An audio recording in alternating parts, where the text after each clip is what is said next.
第341章，逃不掉的麻烦。听得那在广场之上缓缓响起的声音，萧炎那即将踏下台阶的脚步猛然一滞，背对着广场，仰头长长的吸了一口空气，袖袍中的拳头却是微微紧握了起来。巨树上，海波东眉头也是在此刻紧皱而起，目光扫向广场中央，那里云冷等人的脸色似乎很是有些怪异。该死的，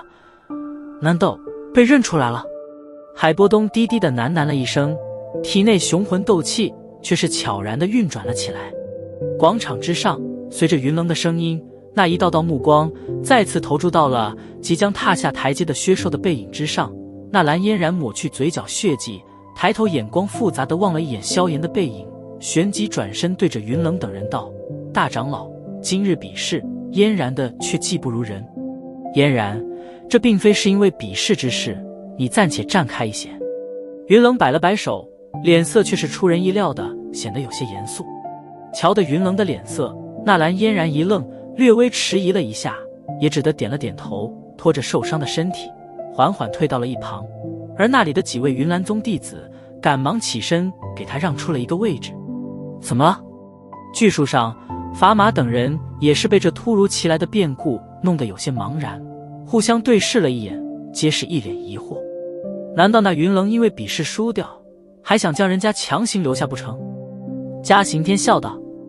他可不敢做出这种让得云岚宗名声大跌的蠢事来。法马摇了摇头，忽然转头望着后面的海波东，疑惑的道：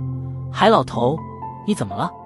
因为法马身为炼药师的缘故，所以灵魂感知力比嘉刑天都要强上不少，故而他能够极为敏感地察觉到海波东体内忽然汹涌起来的斗气。没什么。摇了摇头，海波东随口回了一句，目光却是死死地盯着萧炎的背影。如果今日他的身份暴露，那么可就真的有些麻烦了呀。场中，当云冷先前的声音落下之后，便是陷入了一片沉默，只有那无数道掺杂着疑惑的目光注视着那一动也不动的背影。云冷死盯着那道单薄背影，淡淡的斗气波动在手掌之处酝酿着，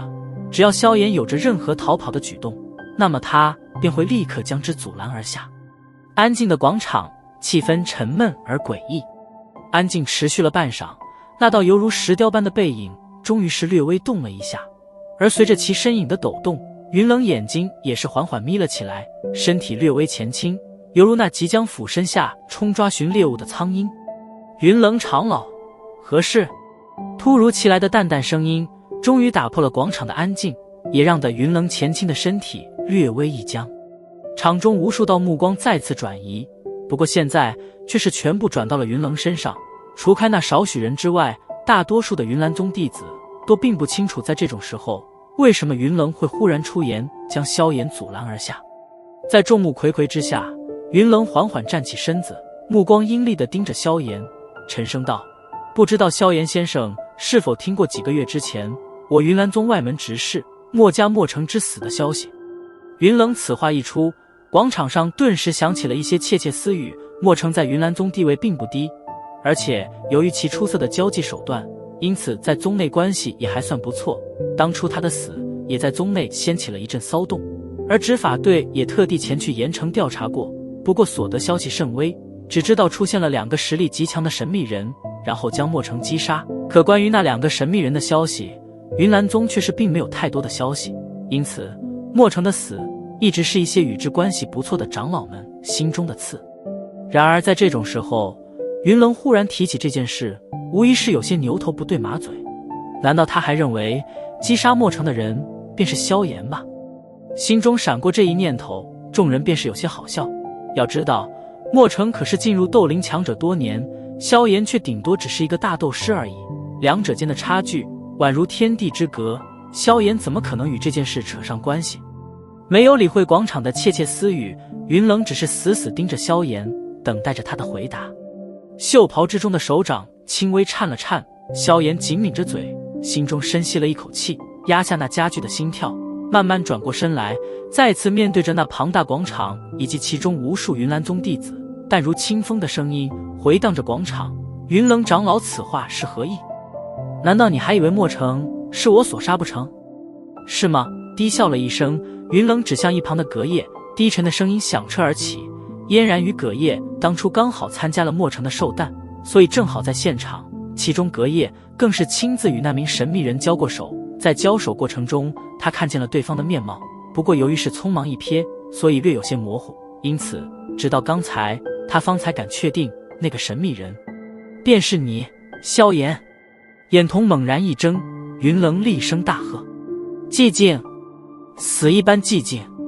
庞大的广场气氛犹如是在此刻凝固了一般，所有人面庞之上的表情都是在此时僵硬，一道道呆滞的目光傻傻地望着满脸阴厉的云冷，原本运转的脑子也是在这宛如惊天般的炸弹之下缓缓停止了工作。巨树之上，砝码与嘉刑天同样是被云冷的话震得愣了一愣。当初的盐城之事，嘉刑天曾经亲自赶过去，所以他知道那名击杀莫城的神秘人实力定然不会弱于自己。如果说萧炎便是击杀莫城之人，那岂不是他的真实实力已经和他们在同一等级？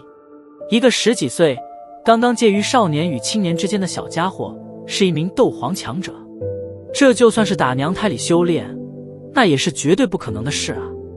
两人对视一眼，眉头紧皱着。虽然明知道萧炎会是那神秘人的猜测很是滑稽，不过他们的见识远非那些云岚宗弟子可比。云冷的这番话看似极为可笑，然而以他的身份，会无缘无故地说出这极为荒诞的话语吗？或者说他是真的有着证据证明萧炎便是击杀莫城之人？如果是真的话，这个叫做萧家的小家伙也未免恐怖的有些过了头吧。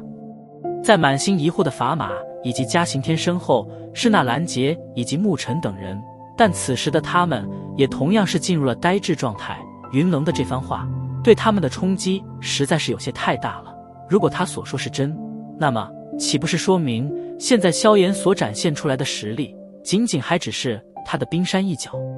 在满场凝固的气氛中，萧炎抬起头，目光在广场中缓缓扫过，每一人脸庞上的呆滞都是被收入眼中。半晌之后，视线停留在那俏脸错愕的纳兰嫣然身上，他忽然轻笑了笑，转目对着云冷道：云冷长老，对于贵宗莫城执事的死，我也是深表遗憾，不过这也并不代表着你们能够随意的对别人进行污蔑。谁都知道莫城可是斗灵强者，当初那个神秘人击杀他更是极为干脆利落，从这些来看，后者实力恐怕至少也在斗王级别。难道你认为我有那个实力？如果是的话，那是不是有些太抬举在下了？而你所说的证据却仅仅只是隔夜的一面之词，凭借这个就想将我判成杀莫城之人，那未免有些太可笑了吧。冷冷地望着那微笑的萧炎，云冷也知他定要这般为自己开脱。其实说实在的，若非是葛叶以命保证，就是连他自己也不敢肯定萧炎便真正是那个神秘人。毕竟这两者间基本上是犹如天地之隔，怎么可能牵扯到一起去？心中叹了一口气，想起葛叶先前那副不似作假的恐惧模样，他心中再次安定了一点，目光忽然转向一旁的纳兰嫣然，沉声道：嫣然，当日你也在场，虽然你并未见过对方的容貌，可两者的身形或者一些特殊地方，你应该知道一点吧。